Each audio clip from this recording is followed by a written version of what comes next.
Combatiente peruano, ¿usted dónde se encontraba cuando se inició el conflicto con Ecuador en el mes de enero del año de 1995? Narre sus vivencias y sus anécdotas.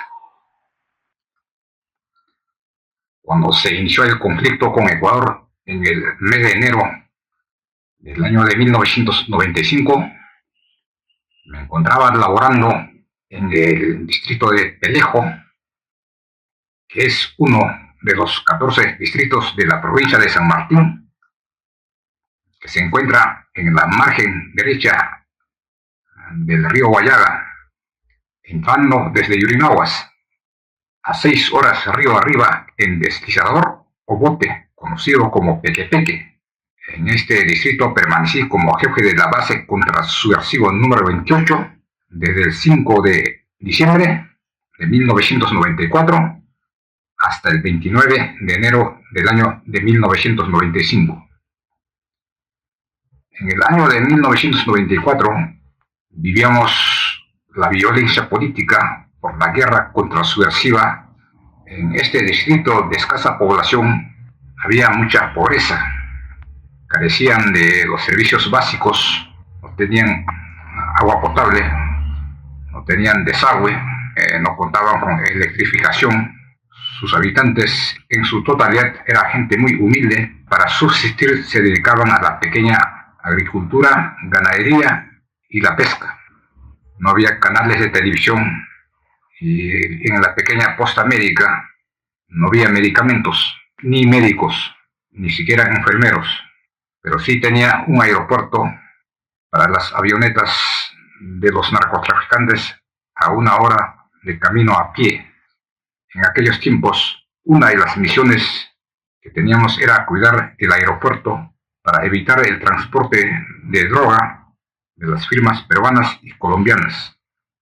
En la base militar, el único medio de comunicación que teníamos era el equipo de radio francés Thomson de alta frecuencia, HF Plus TRC 340, con gama de frecuencia comprendido entre 1.5 MHz a 29.999 MHz, que funcionaba solamente media hora, pues se recalentaba uno de sus integrados de potencia y se apagaba automáticamente. Era un aparato muy anticuado de transmisión y recepción en claro, es decir, era de señal abierta, cuya señal de irradiación se podía interceptar fácilmente, pero era el único medio que nos permitía estar en contacto con el puesto de comando avanzado acantonado en el distrito de Rioja, ante total escasez de medios de información de fuente abierta, como canales de televisión, periódicos, radios. Más allá de los límites del distrito permanecíamos sordos, mudos y ciegos. Como anécdota tengo que el 28 de enero de 1995, en la madrugada, soñé que el Perú se encontraba en guerra contra Ecuador. Nuestras fuerzas habían invadido el territorio ecuatoriano, llegando hasta Quito. Había sido una victoria fácil. Rápidamente, toda la resistencia del enemigo había sido arrasada por el avasallador accionar de los blindados y la Fuerza Aérea del Perú. Al despertarme de este sueño, me puse a pensar, presumiendo que algo malo podría suceder en la base militar. En este tipo de zonas el peligro es constante, sobre todo en las noches. Pensé que la base podría ser atacado por los grupos subversivos y o narcotraficantes. Por ende, procedí a levantarme para verificar el servicio y amanecí en alerta permanente. Cuando apareció la luz del día, siendo las 06:00 horas, salí a dar una vuelta por el pequeño puerto del distrito de Pelejo, encontrando a los 2 centinelas del tercer turno que se encontraban sin novedad, los mismos que tenían la misión de controlar el paso de todas las embarcaciones en horas de la noche. Cuando me aprestaba a retornar a la base, me encontré de casualidad con el señor gobernador del distrito, don Julio Navarro Vázquez. Como es normal, nos dimos el saludo respectivo En ese momento, el señor gobernador me dijo lo siguiente, me dice textualmente: Ecuador ha invadido nuestro territorio. En estos momentos, el ejército está en pleno combate en la zona nororiental de la cordillera del Cóndor en Amazonas. Esa es la información que me da el gobernador. En ese momento yo sonreí y le dije: yo también he soñado que los blindados del ejército y la fuerza aérea ya están en Quito. Qué raro, mis sueños se están cumpliendo. Así le contesté, ¿no? Ante mi respuesta, el gobernador me dijo: bueno, si no me crees, vamos a mi casa para escuchar la radio. Caminamos aproximadamente 300 metros, llegando a un inmueble característico de la selva, construido con madera, con techo de hojas de plátanos. Este señor sacó un pequeño receptor que sintonizaba bien a una emisora ecuatoriana. Efectivamente, era cierto. El narrador ecuatoriano hablaba de movilización de reservas, de tropas, con destino a la línea de frontera con Perú en las zonas de Amazonas. En ese momento, escuchando la noticia, me quedé pensando entre mí dije: guerra, guerra. Enseguida, el gobernador me dice lo siguiente: ¿no te ha informado tu comando desde Rioja? A quien le contesté diciendo que no, que hasta el momento no sabía nada. Además, me dijo: ya verás que más tarde te avisará tu comando para que te repliegues de inmediato. Finalizada la conversación, rápidamente me retiré con destino a la base militar, llegando de inmediatamente a reunir a todo mi personal, que en total eran 20 hombres de tropa servicio militar obligatorio, y les informé de los problemas con Ecuador. Aquel día, siendo las 08:30 horas, desde el puesto comando del distrito de Rioja, se escuchaba la voz de siempre del técnico de tercera, operador de comunicaciones, Barreto Vélez Hildebrando, conocido como el técnico Orlando, quien a esa hora, como siempre, hacía el llamado de red, pronunciando lo siguiente: SQ, SQ, SQ, esta es Tigre. SQ, SQ, esta es Tigre. SQ, SQ, SQ, esta es Tigre. A lo que las estaciones comenzaron a contestar en orden establecido en la red de radio. Una vez coordinado el enlace en la red múltiple, el mismo comandante Alfonso, a quien todavía no lo conocía, quien se llamaba Julio Celestino Chaparro Veraún, él mismo se colocó en la cabina y comenzó a dar órdenes. Cuando llegó mi turno, el señor comandante me dijo lo siguiente: escúchame, en estos momentos confecciona detalladamente un acta de entrega del inmueble que ocupó la base contrasubversiva. El gobernador del distrito tiene la misión de recibirlo para su custodia. Mañana, a las 08:00 horas, ya me estaba indicando para el día 29 de enero, te repliegas con todo tu personal y material con destino a Yurimaguas y quedas bajo las órdenes del mayor Luis Enrique Belit Sánchez, que en aquellos tiempos lo conocíamos como Willy, QSL. QSL significa que tengo que dar el acuse de recibo.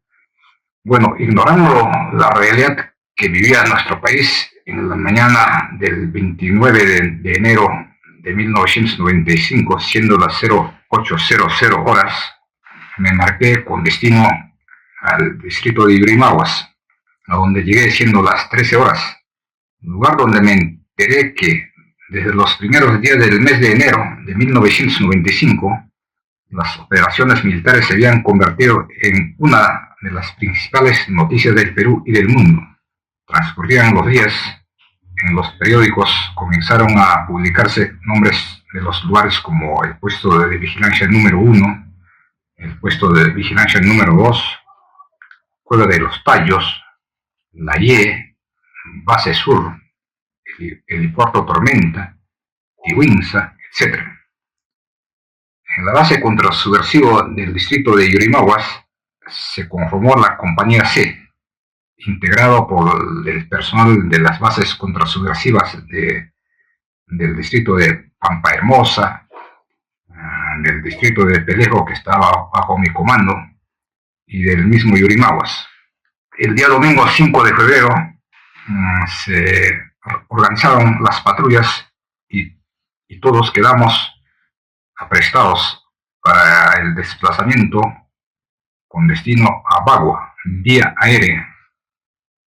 Inicialmente nos dijeron que nos iríamos a Bagua solamente para permanecer como parte de la reserva, y además nos dijeron que llevemos dinero y ropa civil.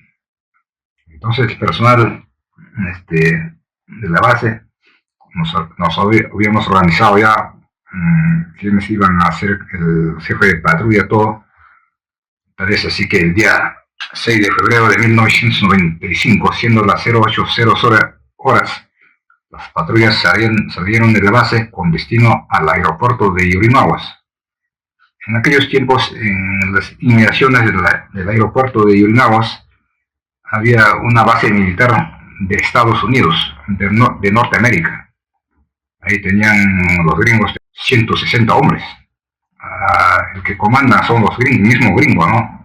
Y como tropa tienen, ellos reclutan a gente de diferentes países.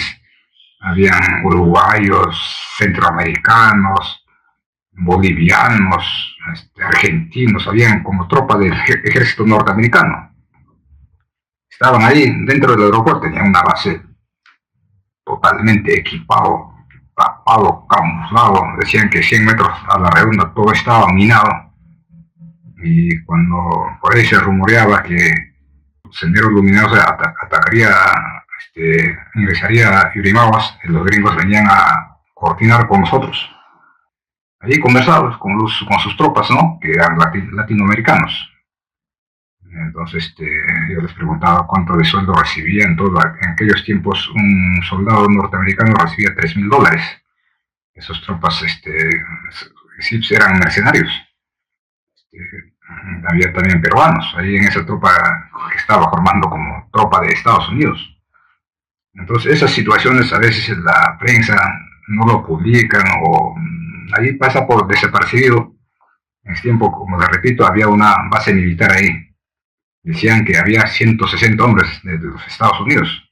Algunos decían que eran 300. Pocas veces circulaban por la ciudad. Los gringos a nosotros nos regalaron el uniforme camuflado, ¿no? Original norteamericano, con borceguís, sombrero, todo. Entonces yo me desplacé al conflicto con Ecuador con un borceguís americano. Entonces ese se relacionaba al aeropuerto de Yurimaguas, a donde llegando pues esperamos, ¿no? Y siendo las 11:30, los aviones comenzaron a salir con destino a Bagua, a la base militar El Valor, que se encontraba en Bagua, departamento de Amazonas, a donde llegamos siendo las 13 horas aproximadamente. Al mando de todo de la compañía C en ese momento estaba el mayor Willy, y desde la base del Valor nos trasladan al cuartel del Milagro. Ahí permanecimos toda la tarde ya prácticamente haciendo. Nos pidieron el número telefónico y la dirección exacta de nuestros familiares, para que si en caso de que lo hiciéramos, nos lleven nuestros restos mortales.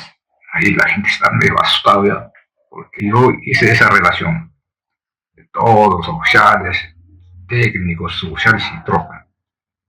El lugar de nacimiento, nombre de sus padres, número telefónico y la talla también para el cajón. Entonces esa tarde dejamos toda la documentación ahí en Bagua. Allí quedaba un delegado, creo, con esas relaciones, porque de todas maneras los restos mortales de la gente tenían que llegar al Milagro. Así transcurrió toda la tarde. En la noche, vía terrestre, en camiones, nos trasladan hasta el cuartel de Mesones Muro, a donde llegamos en la hora de la madrugada. Los camiones estaban trasladando granadas, municiones, caja de municiones. Ahí también estábamos nosotros encima del camión, dentro de las municiones, dentro de las pailas. Fue un viaje bien agotador, por la cantidad de gente que estaba en el camión. Así llegamos al cuartel de Mesones Muro, donde amanecimos sentados en las bancas de tropa. Todos esos secuencias yo los he plasmado en fotografías con medio probatorio. Entonces, a esas horas más o menos amanecimos, ahí estábamos permaneciendo como a las 10 de la mañana más o menos, y ya nos desplazamos a Imacita, en un centro poblado de Imacita.